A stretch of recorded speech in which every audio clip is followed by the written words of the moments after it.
You pick it up, and your first instinct is wrong. It looks like a straw. It's hollow, after all. Tubular, made for sucking, you'd think. So you put it to your lips, and nothing. No ice cream comes through. It doesn't work as a straw at all. You feel slightly foolish. You look around to see if anyone noticed. And then you stare at it. Really stare. The bottom isn't round, it's square. Why would a straw have a square end? Why is it hollow if you can't drink through it? Why does this thing exist in this exact shape? Today, we're uncovering the mystery of the McFlurry spoon. How a piece of disposable plastic became a precision engineering decision worth protecting. And why the real reason it's shaped the way it is has almost nothing to do with convenience. To understand the McFlurry spoon, we first have to look at what happened before it. In the early 1990s, if you wanted a blended ice cream dessert, Dairy Queen's Blizzard was basically the only game worth playing. McDonald's watched it become one of the most popular fast food items in North America and wanted in. The problem was obvious. How do you blend mix-ins into soft serve at scale across thousands of locations without expensive machinery that requires constant cleaning, constant maintenance, and a dedicated operator? Early internal attempts involved standard countertop blenders, but cleaning them between every single order at McDonald's volume was a logistical nightmare. Cross-contamination, slow service, broken equipment. Every solution created a new problem. Something had to give. Here's what most people assume is happening when they order a McFlurry.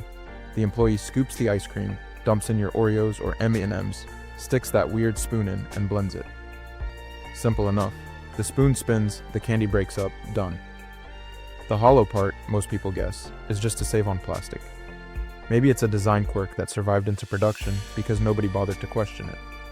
But if that's true, why don't we just use a normal spoon? The mechanical reality is more elegant than that, and the shape is the whole story. That square hollow end slots directly onto a motorized spindle built into the McFlurry machine. The machine doesn't have a separate mixing attachment that needs to be washed. The spoon is the attachment. It gets inserted, it spins at high speed mixing your dessert, and then it detaches and stays in your cup. You eat with the same tool that mixed your ice cream. But why square? If that socket were round, the spindle inside it would just spin freely. A round peg in a round hole transmits no rotational force whatsoever. The spindle would whir away, and the spoon would sit perfectly still. The square geometry is what locks the spoon rotationally to the drive shaft, so the torque actually transfers into the ice cream. It's exactly the same reason a screwdriver bit is hexagonal, or why a socket wrench has a square drive post. Round transmits nothing. Square transmits everything. The shape isn't decorative, it's the entire mechanical point. The hollow channel running through the middle completes the picture. It allows the spindle to engage cleanly and release without the cold, sticky ice cream sealing the two parts together. Without that hollow geometry, the dessert would essentially glue the spoon to the machine after every use. Think of the whole system like a socket wrench. The drive is built into the machine, the spoon is the disposable socket, and the square cross-section is what makes power transfer possible. One use, no washing, no cross-contamination between the peanut butter person and the Oreo person. But here's the weirdest part, McDonald's doesn't own the McFlurry concept in the way you'd expect. The McFlurry was invented in 1995 by a Canadian McDonald's franchisee named Ron McClellan in Bathurst, New Brunswick.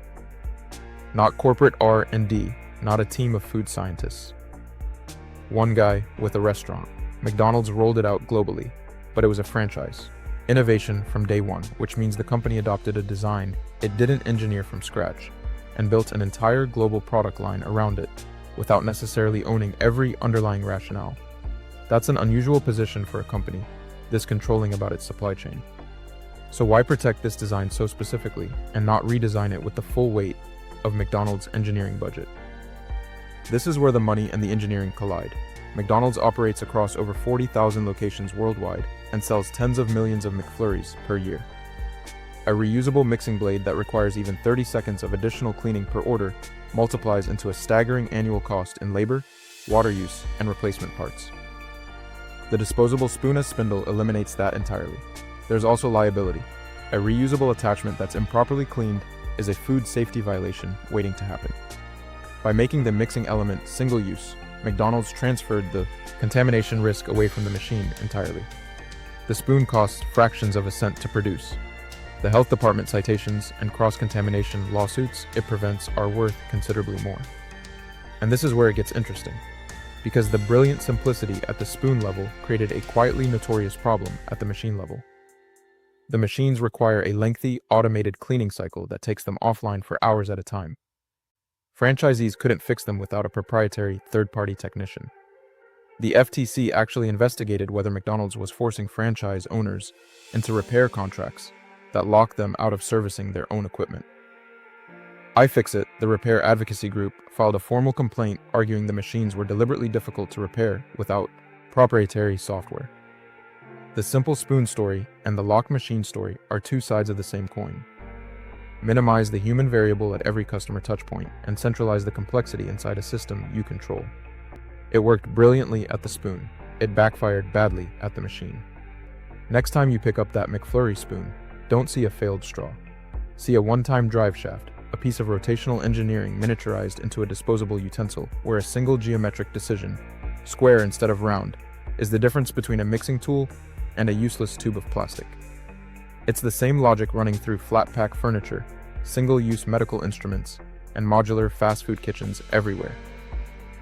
The goal was never elegance. The goal was removing human error from the equation entirely. That same philosophy, quietly, is hiding inside the design of the Keurig pod, another single-use system that solved a mess problem, created a monopoly, and made a lot of people very quietly furious. If you like understanding how the world really works, the actual reason things are shaped the way they are, hit like and subscribe for more. The spoon was never broken, you just didn't know what it was for.